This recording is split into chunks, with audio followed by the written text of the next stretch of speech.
Mari kita bersatu dalam doa. Tuhan, sekali lagi pagi hari ini kami mengharapkan pertolongan Roh-Mu yang kudus untuk menolong kami sehingga pikiran kami bisa tertuju kepada firman Tuhan. Pengertian kami Tuhan bukakan, hati kami pun Tuhan bukakan, sehingga hati kami seperti tanah yang subur itu menerima firman-Mu untuk akan bertumbuh dan menghasilkan buah yang lebat. Mari Tuhan berkatilah kami semua. Kami serahkan hamba-Mu dalam segala keterbatasannya, kiranya Roh-Mu yang menguatkan, Roh-Mu yang menolong supaya tidak ada gangguan dalam pemberitaan firman-Mu. Dan berilah juga supaya memiliki daya ingat yang baik. Dan kami juga semua, tidak ada satupun kami yang akan dilewatkan oleh Tuhan. Berkati kami Tuhan dengan firman-Mu. Di dalam nama Tuhan Yesus kami berdoa dan bersyukur. Amin. Silakan duduk Bapak Ibu. Iya. Tanggal 2 Mei yang lalu sebenarnya itu kalau sinode bilang hari ulang tahun gereja. Iya. Jadi saya merasa kok kita ini berjalan waktu nggak terasa gitu. Iya, rupanya hari ulang tahun GKMI setelah pendewasaan yang kelima. Yang kelima, iya. Kita dulu di sini mulai 2013. Ini sudah 2026. Di sini saja. Iya kan, itu sudah 13 tahun dan kita didewasakan secara organisasi 5 tahun yang lalu. Jadi seharusnya tiap awal bulan Mei kita ulang tahun ya. Apa kita mau motong? Motong apa? Motong roti, motong tumpeng, nggak tahu lah. Nantilah kita pikirkan itu ke depan. Iya. Tapi bagi saya mengingat akan hal itu, mengingat sejarah bagaimana pekerjaan Roh Kudus. Iya. Maka ini sesuai dengan tema Pipkat, tema sinode ini. Di sini mereka buat temanya Roh Kudus, Sang Penyingkap dan Pembimbing yang Setia. Ini nats dalam minggu yang ketiga di seluruh GKMI se-Indonesia.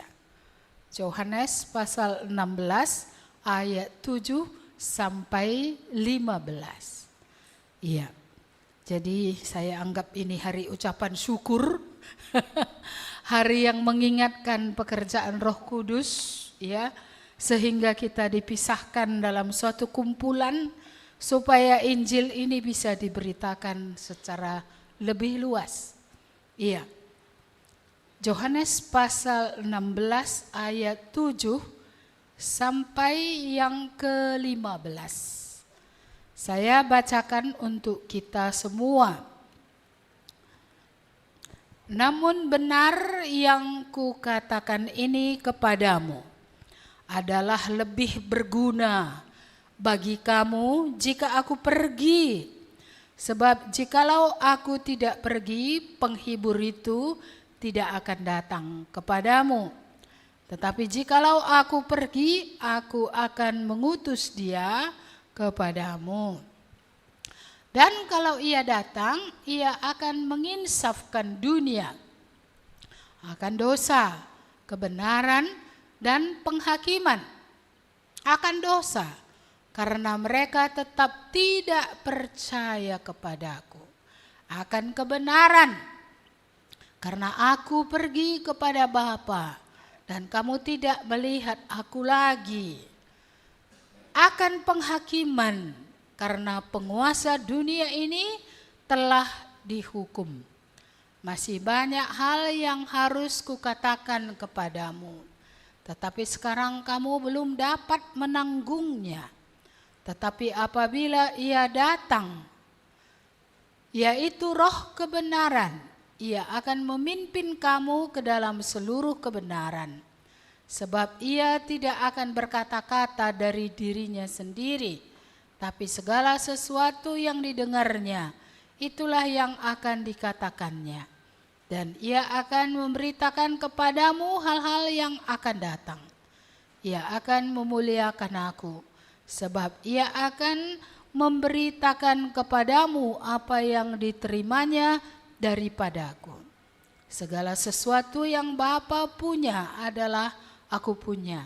Sebab itu aku berkata, ia akan memberitahukan kepadamu apa yang diterimanya daripadaku. Kayaknya nats ini sudah sering kita dengar ya. Iya. Kalau Roh Kudus tidak bekerja, apakah kita bisa sadar kita orang berdosa ya? Kita selalu merasa bagaimana? Baik ya. Kita merasa lebih benar dari orang lain. Ya, kita bangga dengan diri gitu ya. Jadi kita memang gitu ya merasa. Saya ingat Paulus juga dulu merasa begitu. Dia orang baik, dia orang yang taat Taurat. Dia orang yang paling gigih dalam pelayanan. Jadi kalau dikatakan kamu orang berdosa, ya dia tentu tidak bisa terima karena dia sangat rohani dalam tanda kutip. Iya. Kita pun banyak rohani ini dari kecil. Mungkin dari kecil udah dibawa orang ke gereja, sudah sekolah minggu. Ikut tahap itu semua? Ada yang sekolah minggu di sini dulu? Semua? Enggak, ada juga yang enggak. Oh ya, yang Islam yang enggak ya. Iya. Ikut remaja, ikut pemuda. Iya, setelah itu menikah, ikutlah ke gereja. Iya kan? Ikut bermacam-macam kegiatan. Tapi yang menjadi masalah, kesadaran. Ini susah sekali loh. Susah sadarnya. Ada yang sudah mendengar pun merasa masih baik. Merasa dia baik-baik saja. Dia bisa selamat dengan perbuatannya sendiri atau kekuatannya sendiri. Iya. Jadi firman Tuhan hari ini mengingatkan kita fungsi daripada Roh Kudus ya. Bagaimana Roh Kudus menyingkapkan. Iya. Jadi kalau tidak disingkapkan, ibarat cermin kotor, kalau nggak ada terang bersihnya rasanya dia. Tapi kalau datang terang, cermin yang kotor itu disenteri kayak mana? Barulah ya akan terlihat kotor rupanya cermin ini gitu ya kan. Sehingga kalau melihat muka kita pun kalau kotor kan nggak terang. Iya, seperti itulah. Jikalau bukan Tuhan yang menyingkapkan. Jadi bukan pendeta yang menyingkapkan ya. Karena ada juga orang karena Roh Kudus menyingkapkan marah dia. Dari mana disik-siki pendeta itu katanya. Kenapa khotbahkannya kayak gitu? Akulah maksudnya itu. Kurasa sudah tanya-tanyainya orang katanya. Aku enggak kurang kerjaan.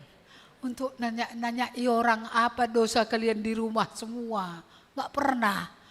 Tapi Roh Kudus itu menyingkapkan.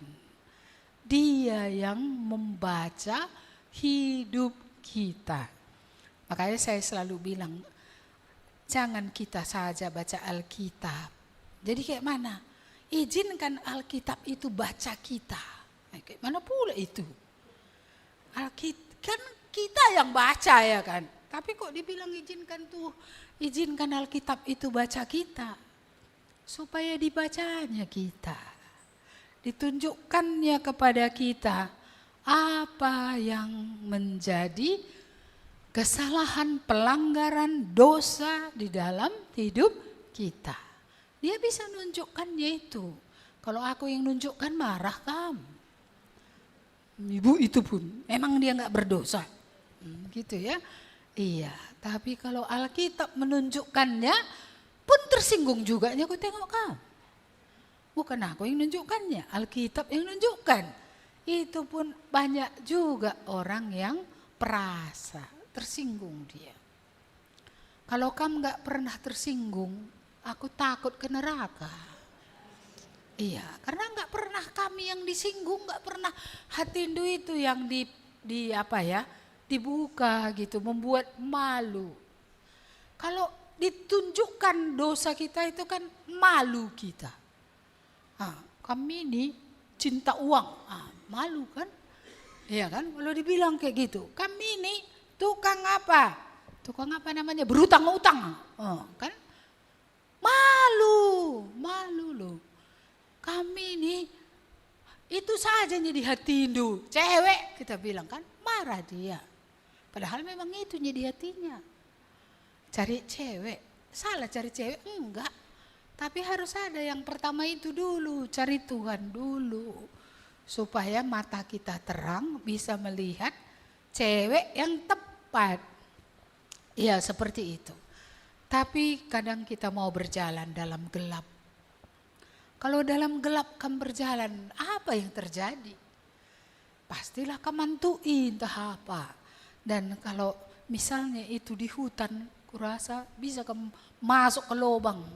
Kalau mata tertutup, justru dengan mata yang diterangi atau terang, ya maka kita bisa melihat dengan jelas. Lubang, mati aku nanti ini. Paling tidak kalau jatuh ke dalam patah kakiku kan gitu ya. Iya. Jadi apa yang dikatakan oleh Tuhan Yesus, lebih berguna aku pulang, aku pergi.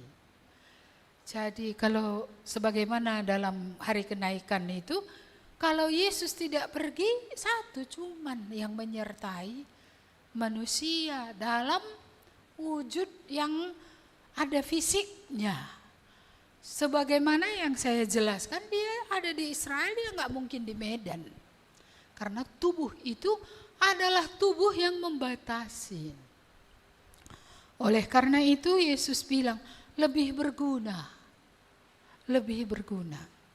Kalau aku pergi, walaupun murid-murid gak bisa ngerti juga. Kalau kami ditinggalkan, bagaimana kami ini? Makanya keluarlah Yohanes 14 itu. Jangan gelisah hatimu. Ya, jangan cemas. Apa kata Tuhan Yesus? Aku pergi menyediakan tempat bagimu. Tapi nanti aku balik lagi. Ku jemput kamu, ku bawa kamu ke tempat di mana aku berada. Lebih berguna dari segi bahwa dia sudah menyediakan tempat dan akan menjemput. Lebih berguna karena dia telah mengirimkan Roh Kudus yang tidak dibatasi oleh tempat tubuh jasmani. Karena Roh Kudus adalah Roh Allah. Memang dia satu pribadi tapi tidak ada pembatasan dalam hal fisik. Lebih berguna. Karena siapapun yang percaya diberikan Roh Kudus tinggal dalam dia. Orang percaya di Israel memiliki Roh Kudus. Orang percaya di Afrika memiliki Roh Kudus. Orang percaya di Indonesia memiliki Roh Kudus. Jadi ada yang menyertai selama kita masih hidup di bawah matahari. Iya, kalau tadi cerita tentang pelayanan di Afrika gitu ya. Ya, saya sudah ke Afrika tahun berapa itu saya lupa. Iya, saya pergi waktu itu ke Ethiopia. Iya, di sana ada Pak Pendeta Yemiru Tilahun. Iya, saya ikut KKR di sana. Bagaimana pekerjaan Roh Kudus di sana. Mereka sangat bersemangat. Benar, sebagian Afrika itu telah diterangi, perbudakan sudah berhenti. Dan mereka memiliki kemajuan dalam segala aspek. Apalagi bagian Afrika Selatan yang tadi kita pelajari. Tapi masih ada negara di Afrika itu yang sampai hari ini adalah closed area, daerah yang tertutup. Dan kalau di negara itu ada orang datang kepada Tuhan, orang itu akan kehilangan banyak hal. Mereka bisa kehilangan pekerjaannya, kehilangan anak-anaknya, kehilangan nyawanya. Ada beberapa daerah closed country di Afrika yang sampai hari ini. Salah satu diantaranya adalah Eritrea ya. Itu waktu misi dari IMA pernah datang, seseorang dari Eritrea pernah bersaksi. Dan saya membaca negara-negara yang menderita karena Injil pada masa ini, negara itu masih tetap di atas sampai hari ini. Ada cukup banyak, saya tidak bisa membahas itu terbuka. Jadi mari kita kembali. Sekalipun orang Yahudi sendiri tahu firman Tuhan, memiliki perjanjian lama, memiliki Taurat, memiliki nubuat nabi-nabi yang sudah dinubuatkan oleh Roh Kudus lewat nabi-nabi yang hidup pada masa PL. Tapi betapa degilnya hati orang-orang ahli Taurat itu. Mereka selalu di peran antagonis ya. Tetap mereka berseberangan dengan Yesus. Orang-orang ahli Taurat, orang-orang Farisi ya, banyak yang berdiri berseberangan dengan Yesus. Yesus sendiri sudah datang. Yesus sendiri sudah menggenapkan. Yesus sendiri menunjukkan pada mereka dengan pelbagai cara bahwa Mesias sudah datang. Tapi mereka tetap tidak percaya. Sering kita merasa dosa membunuh, berzina itu lebih hebat daripada dosa yang lain. Tidak. Dosa yang paling mengerikan yang menjadi induk segala dosa adalah ketidakpercayaan. Ketika Tuhan sudah mengatakan yang enggak percaya, ya, ketika sudah Tuhan berbicara, lalaplah percaya. Sudah begitu lama mendengar firman Tuhan, di mana iman tadi? Adakah iman di bumi ini? Adakah ketika Yesus sudah datang menunjukkan kepada dunia siapa Allah itu? Menunjukkan kepada dunia kebenaran yang sesungguhnya tentang Allah. Bahwa di dalam Yesus Allah bisa dikenal. Yesus adalah wujud Allah yang kelihatan. Ya, dialah kebenaran yang sesungguhnya. Tapi apakah mereka percaya? Tidak. Mengapa Yerusalem harus diizinkan dikepung musuh? Dinding-dindingnya diruntuhkan, orang-orangnya bukan saja diinjak-injak tapi dibunuhi. Mengapa? Karena mereka tetap tidak percaya. Mereka tetap tidak percaya. Saya dulu punya hati untuk melayani ke Israel ini. Saya dulu berpikir, jikalau Tuhan mau, saya bisa ke sana. Saya bersedia mati di sana. Supaya Injil itu bisa diberitakan kepada orang-orang Yahudi ini. Sayang, pintu itu tertutup bagi saya. Sehingga saya tidak pernah bisa masuk. Iya, jadi saya hanya bisa berdoa. Supaya Tuhan mengutus orang lain. Saya pernah ke Jerman melihat tempat jutaan orang Israel yang dibunuh lewat kem-kem konsentrasi. Sejauh mata memandang itu semua adalah kuburan jutaan orang. Saya sedih melihat itu. Mungkin luka mereka karena kematian itu entah tak sembuh pun sampai hari ini. Siapalah yang mau berangkat memberitakan Injil? Siapa yang bersedia untuk tidak sayang diri, supaya bisa bekerja di tengah mereka sebagai apapun nggak apa-apa, supaya ada jalannya, supaya Injil tadi masuk. Iya, begitulah sejarah. Saya masih berdoa supaya suatu saat ada orang yang masuk ke misi akhir ini, karena ini adalah misi terakhir.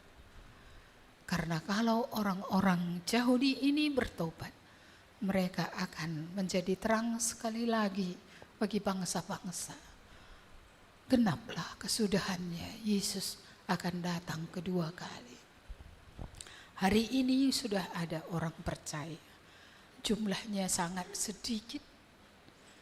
Sangat sedikit. Ya. Dan itu masih terus berlanjut.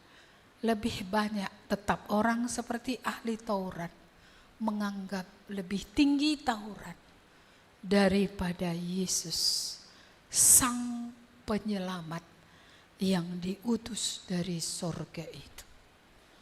Iya, Injil harus sampai ke seluruh dunia. Kita kecil, mungkin ujung dunia kita pun tak terlalu jauh, hanya dekat-dekat di sekitar kita. Jadi kalau ada yang dipanggil Tuhan secara nation lebih jauh, kita bersyukur. Saya tidak mengerti mengapa pelayanan yang akan dikerjakan oleh saudara kita Mei itu ditutup. Tidak ada tanah terbuka kecuali India dan Indonesia. Kalau mau masuk ke negeri jiran sebelah, hanya Indonesia yang bisa masuk sebagai tenaga kerja. Orang dari bangsa lain itu ya tidak bisa masuk. Jadi tidak mungkin kan suami istri berpisah. Iya, jadi harus dicari pelayanan di mana mereka bisa diterima. Saya tidak tahu apakah pada akhirnya India menjadi tanah yang GKMI harus doakan untuk berdiri di sana pelayanan. Saya tidak tahu. Ataukah kembali ke Indonesia melayani pos kita yang belum ada orang yang melayani sampai hari ini. Atau entah bagian mana Indonesia di mana pelayanan ini bisa dikerjakan. Iya, karena tadi berbicara tentang sejarah sedikit, saya mengingat kita ketika masih di gereja rumah. Itu mahal loh. Dulu kontrak gereja rumah itu per tahun 30-35 juta terakhir kalau saya tidak salah ingat.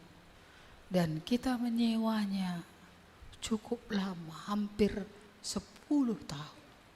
Kalau kumpulkan uangnya udah berapa itu? Tapi kalau nggak ada tempat itu kita kemana? Kita tidak ada tempat. Makanya kalau kita sudah punya tempat, sudah dapat izinnya, saya melihat itu pun anugerah yang patut kita syukuri. Cuma ke depan mulai mari kita doakan dan pikirkan bagaimana membuat mereknya. Karena orang bilang ini apa? Karena nggak ada nama gerejanya, salibnya juga nggak ada. Terus kalau bangunannya gini, salibnya mau di mana? Di sebelah sana atau di samping saja? Ini harus kita pikirkan. Kita bersyukur ya sudah ada tempat. Ini kan kelonggaran yang Tuhan beri. Kalau nengok kekayaan kita ini kan nggak sanggupnya kita untuk membeli tanah pun. Karena tanah pun dulu hampir 600 juta. Tanah ini dan tanah sebelah. Mendirikan ini saya masih punya catatannya. 1,2 M. Tahun berapa itu? 2013. 1,2 M. Jumlahkan semua kaya kan kita. 1,8 M. Kan udah kaya kali kita kan. Tapi bersyukurnya kita atas tempat yang Tuhan beri. Tapi itukah yang paling kita syukuri? Yang paling kita syukuri seharusnya adalah jiwa. 2.000 ekor babi untuk satu jiwa. Orang apa itu ya? Orang Gadara. 2.000 babi kali 100.000 aja berapa itu? Iya, sudah bermiliar-miliar nilai satu jiwa. Makanya kalau ku tengok wajah Handu ini, entah gak akan ke surga nanti kayak mana itu ya pikirku. Iya, Tuhan sudah buat bangunan, sudah tempat kita gak dikejar-kejar. Tapi kalau gak masuk surga juga, aduh, malanglah orang yang hanya berseru kepada Tuhan untuk urusan dunia. Tetapi jiwanya tidak selamat. Berbahagialah orang yang diselamatkan, sekalipun mungkin urusan dunia tidak semua dia dapat. Tapi bukankah kita telah dipelihara Tuhan? Tidak ada kita yang tidak makan, bukan? Tidak ada kita yang kekurangan.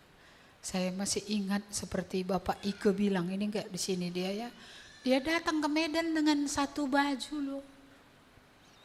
Sampai punya kemudian mobil 10. Hilang semua raib. Untuk apa itu diraibkan?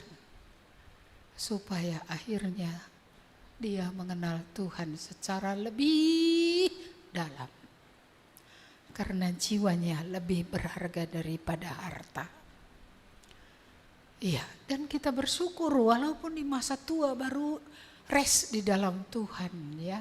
Ya bukan pulang ke surga ya. Ini rest dalam Tuhan, bukan rip.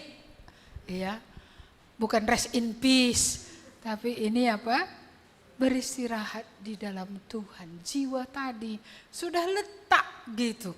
Apapun yang terjadi, sudah ada sukacita. Apapun yang terjadi, sudah ada kekuatan untuk menghadapinya sampai nanti lonceng berbunyi. Tuhan Yesus datang kedua kali. Kadang-kadang ada orang yang harus mengalami berbagai-bagai penderitaan untuk keselamatan jiwanya. Karena kadang dia merasa aku sudah selamat. Padahal belum. Lewat penderitaan itu apalagi yang dipegang. Akhirnya melekatlah orang kepada Tuhan. Akhirnya jiwanya tertuju kepada Tuhan. Ini satu-satunya Sang Penyelamat. Ini satu-satunya yang mengampuni dosa.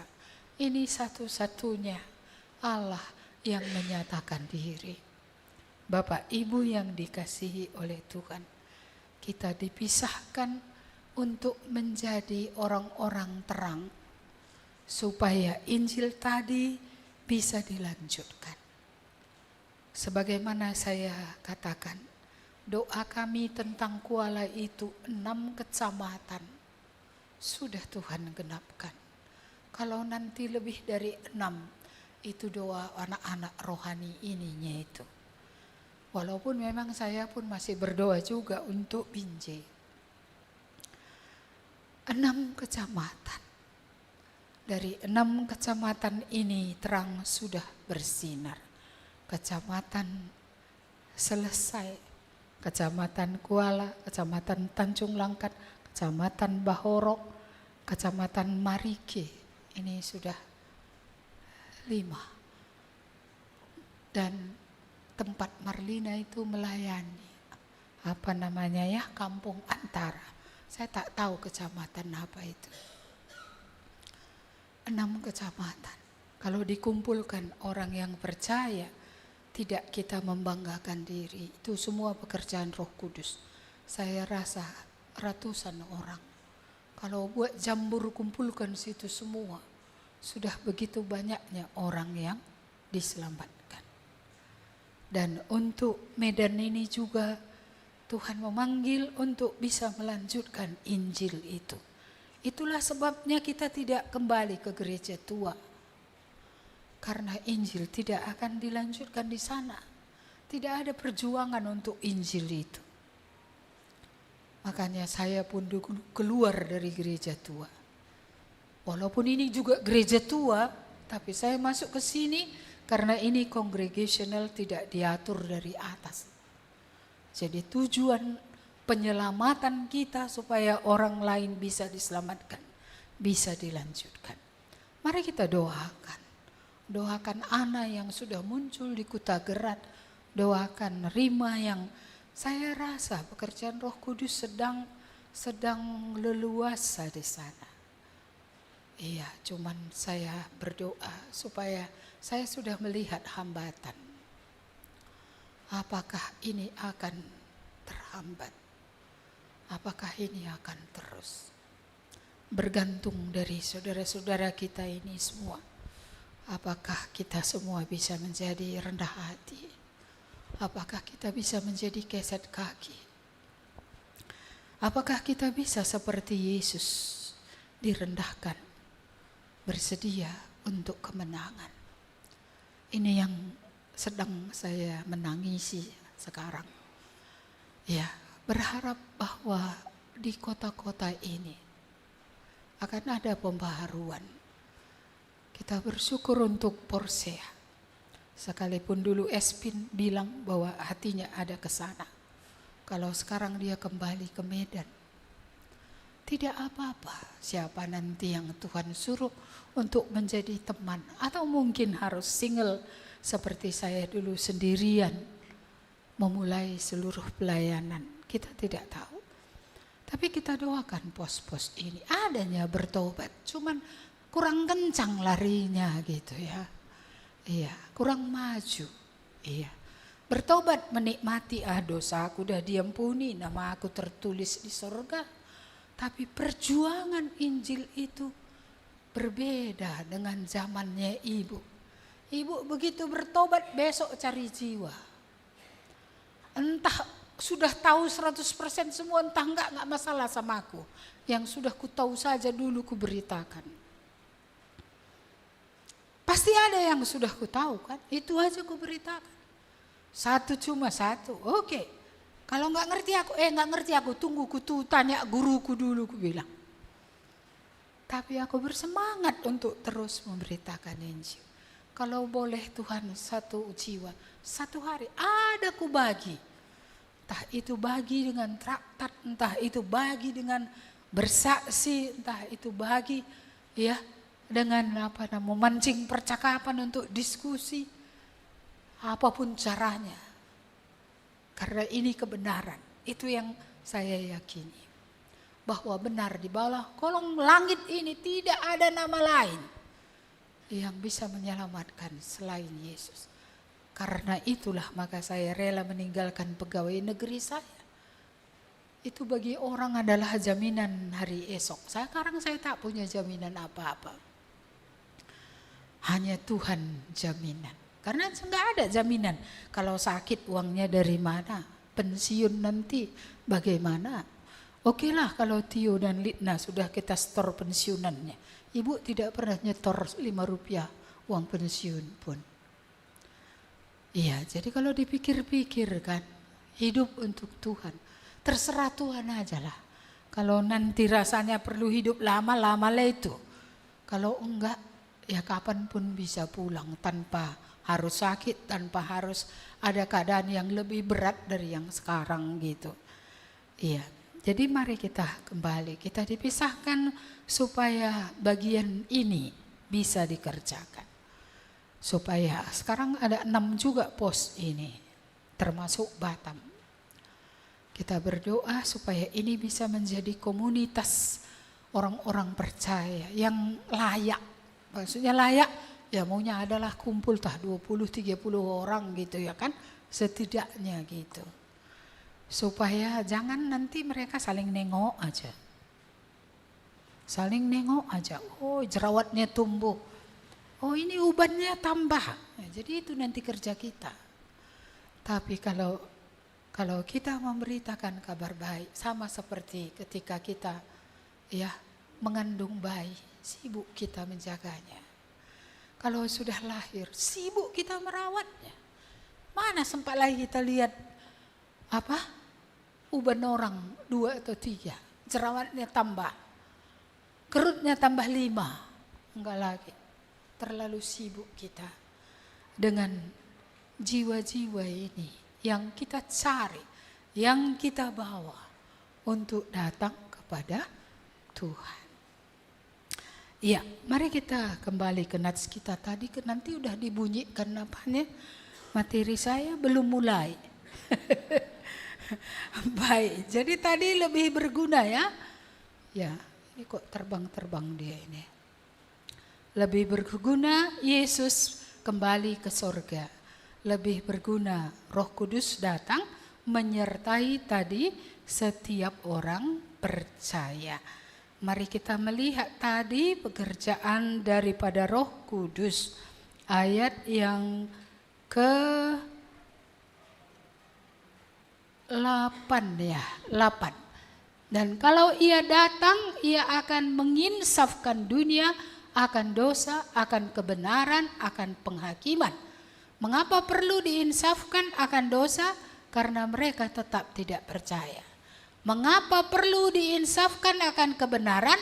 Karena Yesus pergi kepada Bapa dan tidak dilihat lagi.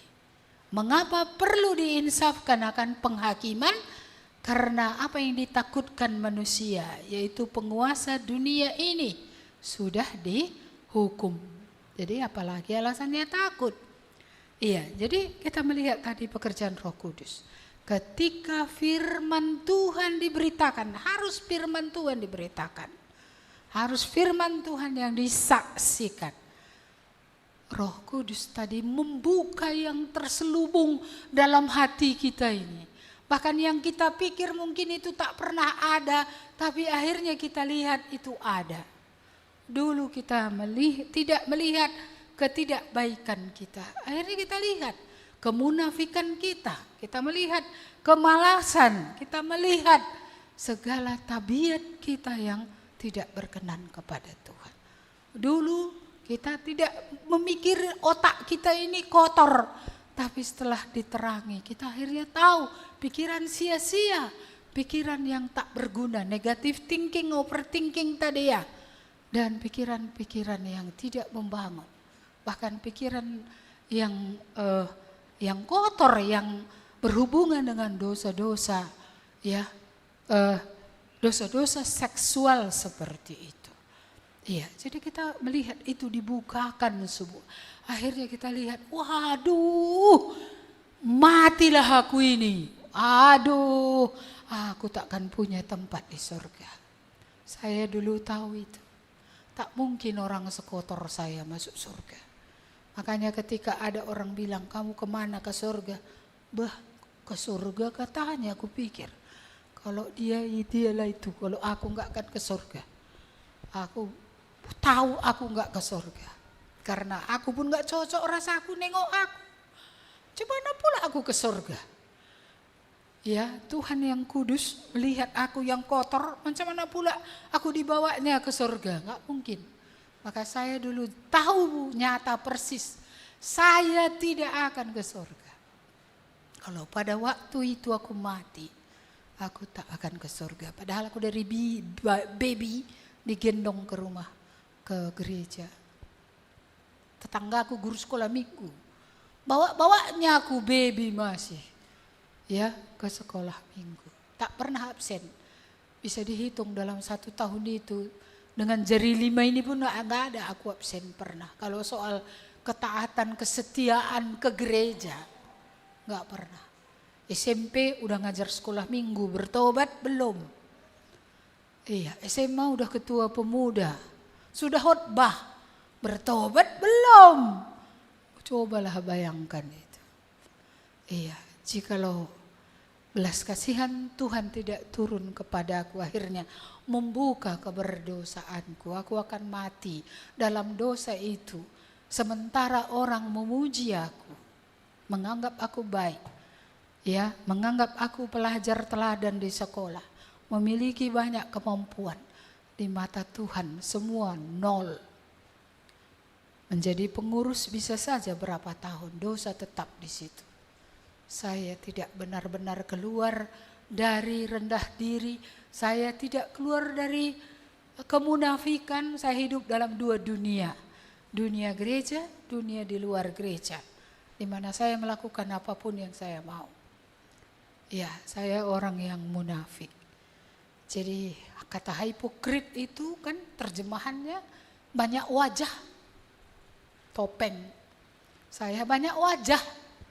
Ya, di sekolah saya orang yang saleh, yang rajin. Iya. Lalu kalau di luar ya terserah saya orang seperti apa. Lalu apakah Tuhan akan buat pas katanya? Enggak mungkin. Keadilan Tuhan menuntut saya akan dihukum. Dan kalau pengadilan dibuat pada hari itu, maka ketoknya adalah bersalah. Ketoknya adalah dihukum selama-lamanya dari hadapan Tuhan. Sadar. Roh Kudus membuat sadar. Bukan saja sadar akan kesalahan, pelanggaran, ya, kutuk dosa keturunan, kutuk yang diwarisi dari Adam. Saya juga memiliki kesadaran, pengenalan akan siapakah Allah yang benar. Dari sejak SD saya sudah memiliki satu pertanyaan, ya, yang mana Allah yang benar? Semua agama menyerukan Allah. Dan kalau salah nanti sia-sialah pengabdian. Jadi saya ingin mengenal Dia dengan benar sehingga saya menangis dan berseru, Tuhan, kalau Engkau ada, nyatakanlah dirimu kepadaku. Karena aku ingin mengenal Allah yang benar. Aku mau menyembah Dia. Aku mau mengabdi kepadanya selama nafas ini masih ada. Puji Tuhan ya, di masa remaja itulah Tuhan menjawab doa itu. Mata saya bisa terbuka karena Tuhan melihat kebenaran. Siapa Allah itu? Saya akhirnya menemukan di dalam Yesuslah kita bisa melihat Allah. Dialah kebenaran yang sesungguhnya. Akhirnya saya meninggalkan berhala nenek moyang saya. Karena dulu sambil gereja sambil sinkretis. Sambil juga ke dunia roh. Sambil juga masih buat gerieten. Masih panggil roh nenek moyang. Masih makan cimpa puk-puk. Masih juga mandi jeruk purut. Banyak yang dilakukan. Padahal gereja tiap minggu. Saya jahat di mata Tuhan. Saya bersyukur untuk anugerah Tuhan membuka mata ini. Melihat inilah Tuhan itu. Inilah kebenaran itu. Kau tidak akan menyesal kalau ini yang kau ikuti dalam hidupmu. Saya tidak ingat lagi tanggalnya, sekitar bulan Juni. Ya, saya bertobat menerima Tuhan Yesus. Gak pernah lagi ada kesangsian mana Allah yang benar. Walaupun pada waktu itu saya belum pernah belajar okultisme. Jadi saya belum dikuduskan dari kutuk masa lalu itu. Tapi tentang iman kepada Yesus ini itu tidak pernah sangsi lagi. Baru setelah ada acara lagi, dengar firman Tuhan lagi, baru saya mengerti tentang kutuk dosa keturunan. Baru saya selesaikan. Jadi bisa juga punya iman tapi dosanya belum selesai. Tapi menyusul dibuat Tuhan. Dengan munculnya iman itu Tuhan ajari lagi. Tuhan ajari lagi. Akhirnya saya tahu saya harus dibersihkan. Darah Yesus cukup untuk membasuh. Dan saya mulai berdoa, Tuhan bukalah seluruh hidupku.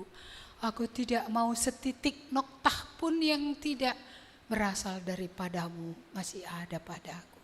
Bukakanlah semua. Ya, saya berdoa lama. Saya tidak selesaikan dosa dalam satu hari. Saya awalnya selesaikan dalam beberapa hari tapi tidak selesai. Masih banyak tinggal. Masih banyak yang saya tidak ingat.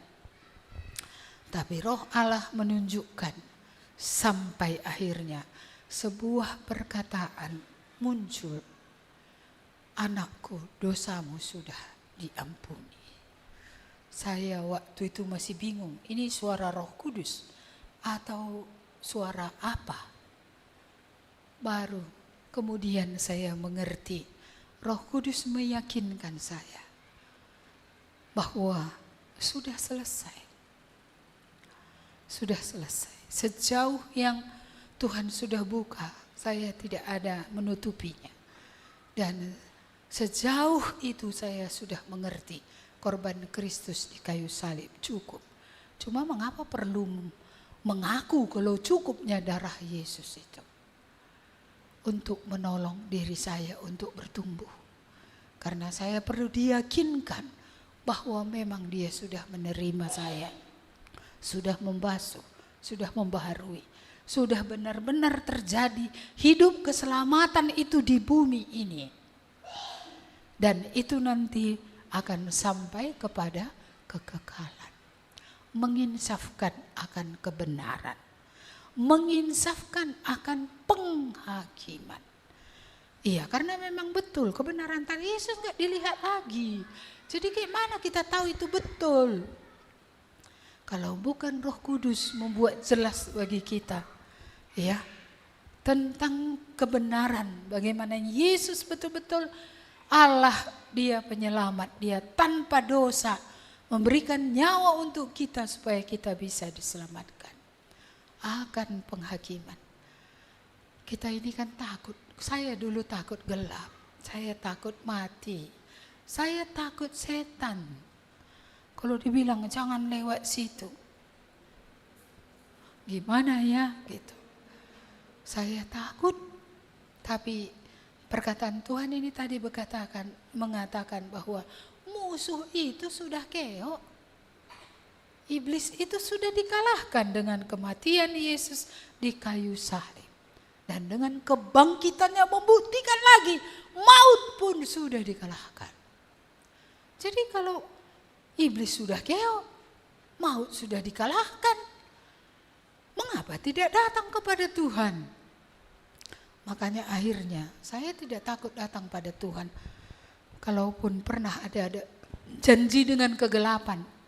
Karena kan banyak orang punya janji dengan gelap. Nanti kalau kau buang ini mati kau ya katanya. Nah ini kan janji. Jadi kadang kita ketakutan. Jangan-jangan kita nanti kalau kita mati. Tapi siapapun yang punya jimat, punya kuasa-kuasa kegelapan. Ketika dia datang kepada Tuhan, gak bisa kegelapan itu mematikan dia. Saya sudah melayani begitu banyak orang yang membuang setelah berdoa ya. Ada yang dibakar kegelapannya itu, ada yang dibuang ke toilet. Dulu mana boleh dibuang ke toilet itu, lewat di bawah jemuran aja gak boleh. Tapi sudah banyak buktinya bahwa benar, iya kan? Benar, Yesus menang. Dan orang percaya yang datang kepada Tuhan itu juga sama dipagari oleh Tuhan dari kematian. Jadi gak perlu takut mati. Gak perlu. Masih ada di sini pakai jimat? Masih ada? Gak menjawab, ini tandanya gak ada atau ada ya? Aduh, bagaimana ini? Iya. Jadi menginsafkan penguasa dunia ini sudah keok, sudah kalah. Gak perlu takut iblis. Sendirian di rumah, ya kadang kan bisa. Anginnya di luar, daun-daun bergoyang, ya kan? Si remaja, apa itu tadi? Menampakkan diri lewat jendela katanya. Ini masih takut ini. Iya, Yesus sudah mengalahkan iblis. Dan di dalam dia, iblis tak berkuasa apa-apa atas kita. Dia tak bisa membunuh kita, dia tidak bisa lagi menghancurkan hidup kita. Puji Tuhan ya. Puji Tuhan. Itulah pekerjaan Roh Kudus. Apalagi, mari kita lihat ayat 13. Tapi apabila ia datang, yaitu Roh kebenaran, ia akan memimpin kamu ke dalam seluruh kebenaran. Sebab ia tidak akan berkata-kata dari dirinya sendiri, tapi segala sesuatu yang didengarnya, itulah yang dikatakannya. Ia akan memberitakan kepadamu hal-hal yang akan datang. Dua hal di sini, memberitahukan hal-hal yang akan datang. Allah tidak menyembunyikan apa yang akan terjadi pada waktu yang akan datang, ya. Iya, dan seluruh kebenaran, bukan sedikit saja. Itulah sebabnya orang percaya, dia diajari oleh Roh Kudus. Baca Alkitab jadi ngerti. Walaupun entah satu kebenaran saja atau dua kebenaran saja. Tapi dia ngerti, satu tiap hari, satu tiap hari, satu tiap hari. Akhirnya semua dibukakan kepada dia. Itulah sebabnya kita tidak mungkin hidup tanpa firman. Firman inilah cara Tuhan mengajari kita akan kebenaran.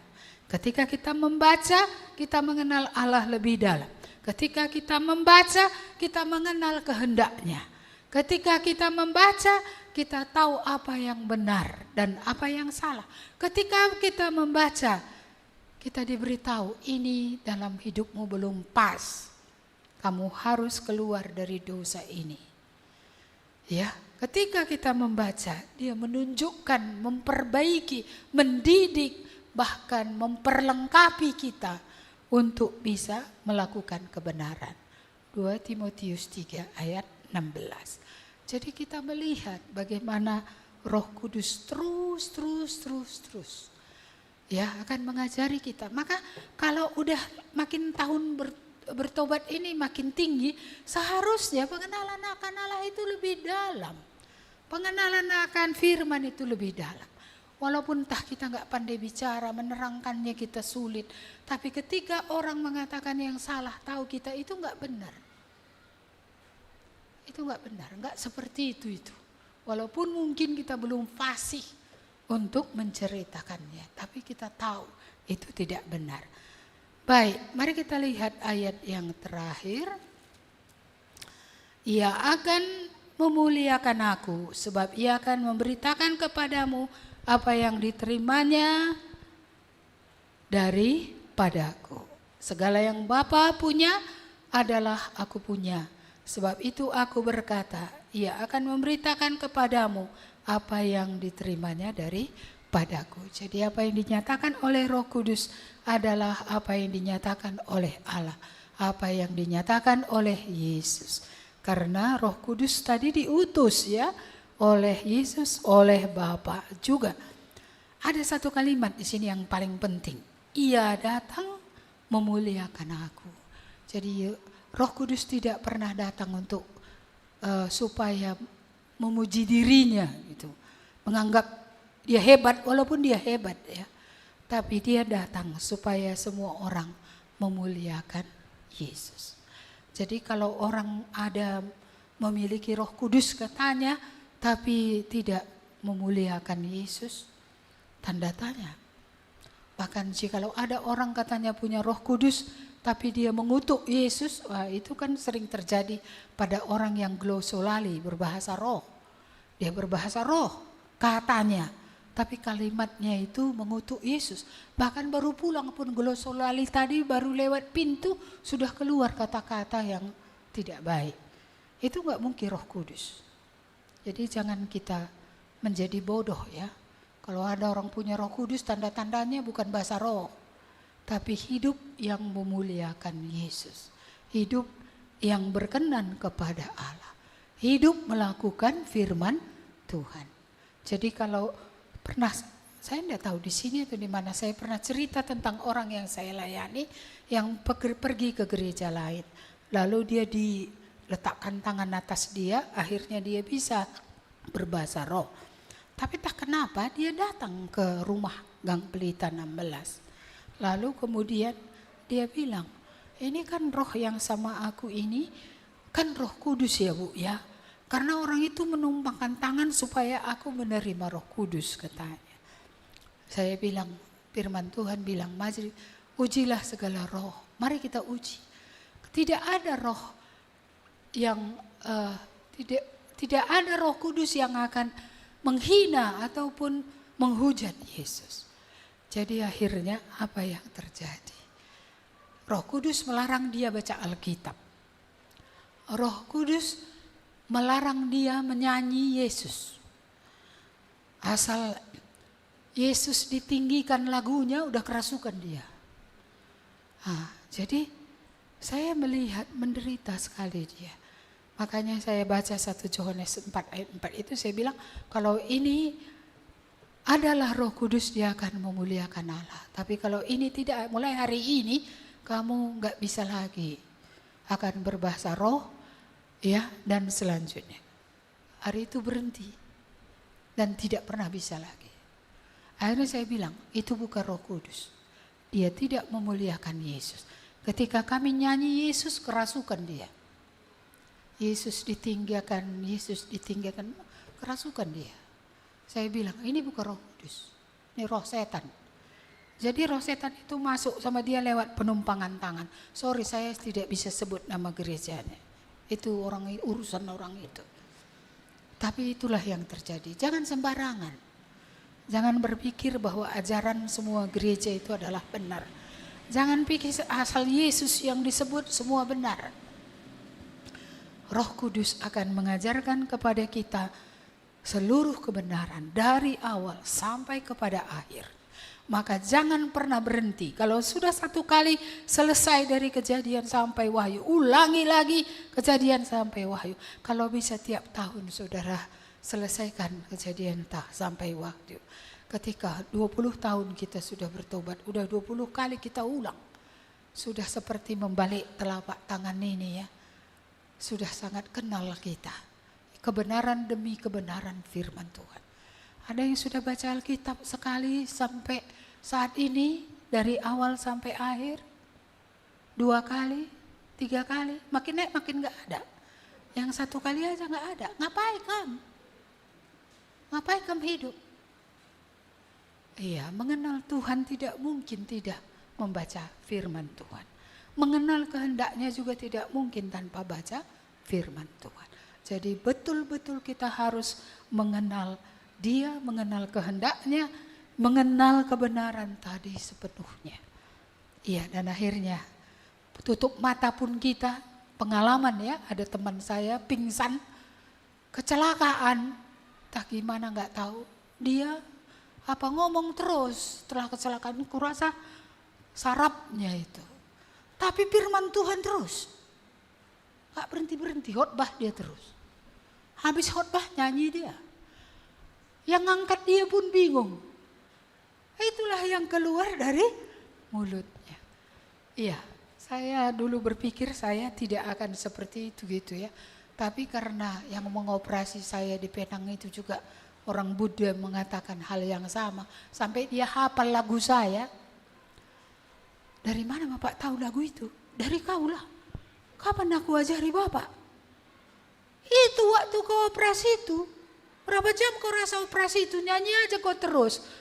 Baca Alkitab kau terus. Masa iya Pak? Saya bilang, Bapak gak rekam pun. Rekam tadi biar. Percaya aku bilang. Karena kan aku kan gak dengar. Kan dia yang dengar. Tapi dia bilang, dari kamu kau dapat lagu ini. Iya. Sampai perawatnya marah-marah sama dia karena dia agama lain, tapi dia nyanyi Yesus. Jadi marah perawatnya. Karena perawatnya itu kurasa agak fanatik. Ya seperti itu. Jadi bisanya menjadi darah daging itu bagian dari hidup kita. Amin. Mari kita berdoa. Terima kasih Tuhan, Engkaulah satu-satunya yang bisa menyingkapkan kami akan dosa. Yang membuat jelas bagi kami kebenaran, yang juga membuat kami bisa percaya, dan yang membuat juga jelas bagi kami musuh itu tidak perlu lagi ditakuti, karena musuh itu telah dikalahkan, bahkan maut yang adalah sebagai dampak dosa itu pun telah dikalahkan dengan kebangkitan-Mu dari antara orang mati. Terima kasih Tuhan untuk menginsafkan kami, membuka selubung itu. Terima kasih untuk membawa kami kepada kebenaran. Sehingga kami bisa percaya kepada Yesus, bertobat, diselamatkan dan hidup memuliakan Tuhan. Terima kasih Tuhan karena memberikan Roh-Mu yang kudus. Roh Kudus itulah berdiam dalam hati setiap orang percaya, supaya Yesus bisa dimuliakan di tengah segala musim kehidupan, di tengah keadaan sulit, di tengah keadaan sakit, di tengah keadaan banyak pergumulan. Roh Kudus menolong supaya kami memuliakan Engkau dan tidak berdosa oleh karena pengaruh dunia ini, karena tantangan zaman ini, karena banyaknya kesulitan-kesulitan. Tapi Roh Kuduslah menolong sehingga kami tetap bisa memuliakan Yesus dalam segala musim kehidupan, karena kami tahu Engkau tidak pernah mengabaikan kami, Engkau tidak pernah meninggalkan kami, Engkau menjanjikan memelihara kami, Engkau yang membaharui hidup kami Tuhan.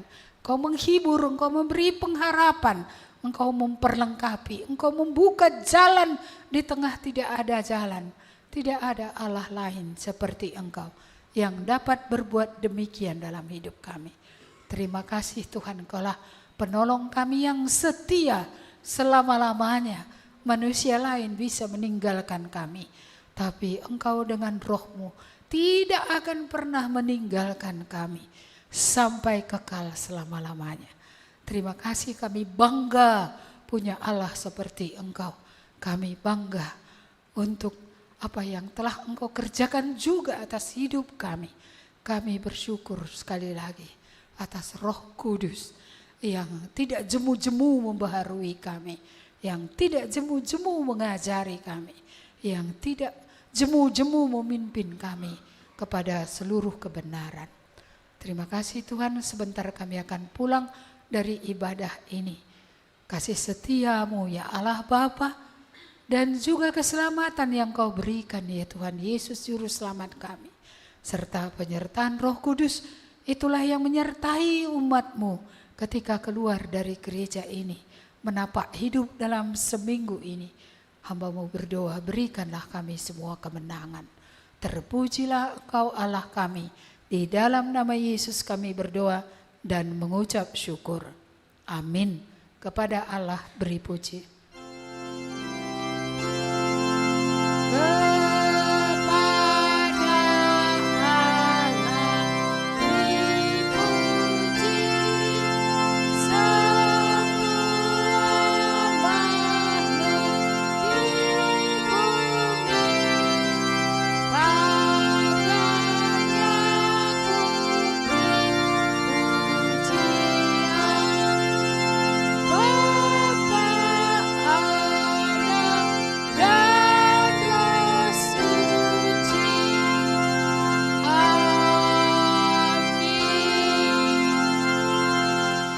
Amin. Selamat hari Minggu, Tuhan memberkati.